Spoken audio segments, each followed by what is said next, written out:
مساء الخير. عندي لوم بسيط على اخواتنا في الامارات يعني.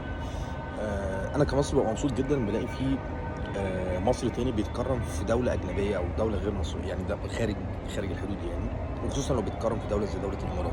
احنا يعني بنحب شعب الامارات وبنحب دوله الامارات.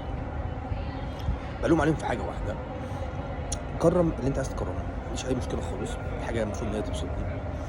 بس اللي بيفرق معايا المسمى، او تحت اي مسمى انت بتكرم الشخص ده. بمعنى ما ينفعش تيجي تكرم لي واحد رقاص بيطلع يفتح صدره وبيقلع هدومه على المسرح وبيلبس دهب مش عارف فين، وتقول لي ان ده مبدع. احنا كرمناه ان هو بقى إن ده مبدع تحت بند الابداع.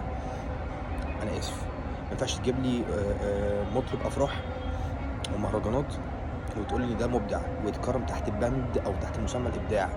او ممثله زي اللي شفناها من كام يوم، مع احترام الناس كلها يعني، تاريخها الفني كله عمل موسيقي اتنشر ليها على الانترنت، يعني ريت حتى عمل فني قيم عملته ولا حاجه، وتاخد اقامه ذهبيه وتحت مسمى الابداع.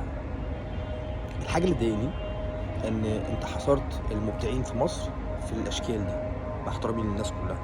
لا، احنا عندنا مبدعين كتير جدا في مصر، عندنا في دكاترة وباحثين وفنانين على أعلى مستوى، وقدموا أعمال فنية على أعلى مستوى. عندنا محمد صلاح، عندنا مبدعين بجد في مصر. هم دول المبدعين اللي احنا نتشرف بيهم.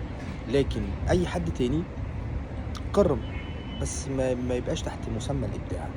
حط اي مسمى انت عايزه، هلس، حط مهرجانات، حط اللي انت عايزه، لكن مش تحت مسمى الابداع.